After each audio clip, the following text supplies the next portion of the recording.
दादू से bureau chief Asif रजा की report. सैलाब जब आता है तो गांव वाले खुश होते हैं।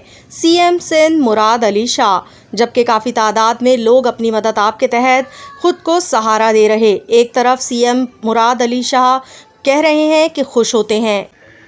मीडिया पे मैं देखता रहता हूँ, पता नहीं कि इतने, जैसे मेरा बैकयार्ड में कहता हूँ ना, बिल्कुल पीछे जोई ताल का, मैं उधर से उस इलाके से एमपी भी रहा हूँ 15 साल, कि जी 60 गांव डूब गए और कोई पुरसाने हाल नहीं।